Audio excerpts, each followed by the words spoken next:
ಸಿದ್ದರಾಮಯ್ಯನವರು ರಾಜ್ಯದಲ್ಲಿ 8 ವರ್ಷ ಮುಖ್ಯಮಂತ್ರಿ, 17 ವರ್ಷ CLP ನಾಯಕರಾಗಿ 17 ಬಜೆಟ್ ಮಂಡಿಸುವಾಗ ಬಾಗಲಕೋಟೆ ಅಭಿವೃದ್ಧಿ ಬಗ್ಗೆ ಕನಸು ಬೀಳಲಿಲ್ಲ, ಕನಸು ಕಾಣಲಿಲ್ಲ. ಅಂಗೈಯಾಗಿ ಅರಮನೆ ತೋರಿಸುವಂತ ಕೆಲಸ ಮಾಧ್ಯಮಗಳ ಮೂಲಕ ಸಿದ್ದರಾಮಯ್ಯನವರು ಮಾಡಿದ್ದಾರೆ. ಏನು ಬಾಗಲಕೋಟೆ ಅಭಿವೃದ್ಧಿಗೆ ಕಾಂಗ್ರೆಸ್ ರೂಪಿಸಿದ ನೀಲನಕ್ಷೆ 17 ವರ್ಷ ಅವ್ರಿಗೆ ಆಗ್ಲೇ ಇಲ್ಲ.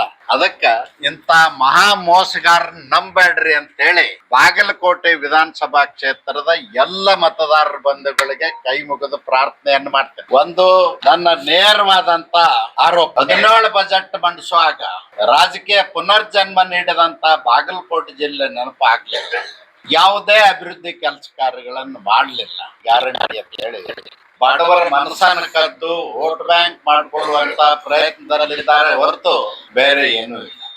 ಕಾಂಗ್ರೆಸ್ನವರು ಜಾತಿಗಳ ಮಧ್ಯೆ ಧರ್ಮಗಳ ಮಧ್ಯೆ ವಿಷಬೀಜ ವೋಟ್ ಬ್ಯಾಂಕ್ ಮಾಡ್ಕೊಳ್ಳೋದೇ 79 ವರ್ಷದ ಸಾಧನೆ ಅವರು. ನಾನು ಕಾಂಗ್ರೆಸ್ನವ್ರಿಗೆ ಕೇಳಲಿಕ್ಕೆ ಬಯಸ್ತೇನೆ, 2018 ಮತ್ತು 23 ಪ್ರಣಾಳಿಕೆಯಲ್ಲಿ ನೀವು ಘೋಷಣೆ ಮಾಡಿರ್ತಕ್ಕಂತ ಯಾವ್ದಾದ್ರು ಅಭಿವೃದ್ಧಿ ಕೆಲಸ ಕಾರ್ಯಗಳನ್ನು ಮಾಡಿದ್ದೀರಾ ಹೇಳ್ಬೇಕು.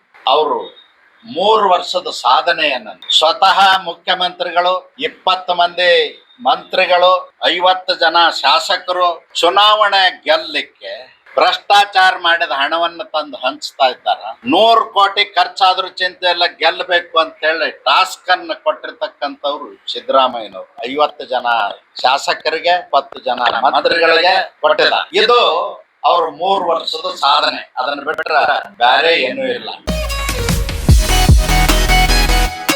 ಮಕ್ಕಳ ಭವಿಷ್ಯದ ಏಳಿಗೆಗೆ ದಿ ಬೆಸ್ಟ್ ಸ್ಕೂಲ್ ಅಂದ್ರೆ ಅದು ಪದ್ಮಾವತಿ ಶಿಕ್ಷಣ ಸಂಸ್ಥೆ. ಪದ್ಮಾವತಿ ಇಂಟರ್ ನ್ಯಾಷನಲ್ ಸ್ಕೂಲ್ ಹಾಗೂ ಸೈನ್ಸ್ ಅಂಡ್ ಕಾಮರ್ಸ್ PU ಮತ್ತು ಕಾಮರ್ಸ್ ಡಿಗ್ರಿ ಕಾಲೇಜ್ ಮಕ್ಕಳ ಬಾಳಿಗೆ ವರದಾನ. ಹಜಾರೆ ಸಮೂಹ ಸಂಸ್ಥೆಯ ಈ ವಿಶಾಲವಾದ ಕ್ಯಾಂಪಸ್, ಹೈಟೆಕ್ ಕ್ಲಾಸ್ ರೂಮ್, ನುರಿತ ಬೋಧಕರು, ಸೈನ್ಸ್ ಹಾಗೂ ಕಂಪ್ಯೂಟರ್ ಲ್ಯಾಬ್ಗಳು, ಸುಸಜ್ಜಿತ hostel, sports ground, school bus ಸೌಲಭ್ಯ, KCET, ನೀಟ್, JEE, CA ಪರೀಕ್ಷೆಗಳಿಗೆ ತರಬೇತಿ, ಕ್ರೀಡೆ, ಸಾಂಸ್ಕೃತಿಕ ವಿಷಯಗಳಿಗೆ ಒತ್ತು ನೀಡಲಾಗುತ್ತೆ. ನರ್ಸರಿಯಿಂದ ಡಿಗ್ರಿ ತನಕ ಒಂದೇ ಸೂರಿನಡಿ ಶಿಕ್ಷಣ ಪಡೆಯುವ ಸದಾವಕಾಶ. ಈಗಾಗಲೇ ಅಡ್ಮಿಷನ್ ಆರಂಭವಾಗಿವೆ. ಮಕ್ಕಳ ಸರ್ವಾಂಗೀಣ ಬೆಳವಣಿಗೆಯೇ ನಮ್ಮ ಆದ್ಯತೆ. ಹಿಂದೆ ಭೇಟಿ ನೀಡಿ. Padmavati group of institutes, Hosur, Rabakavi Banahatti taluk, Bagalkot ಜಿಲ್ಲೆ.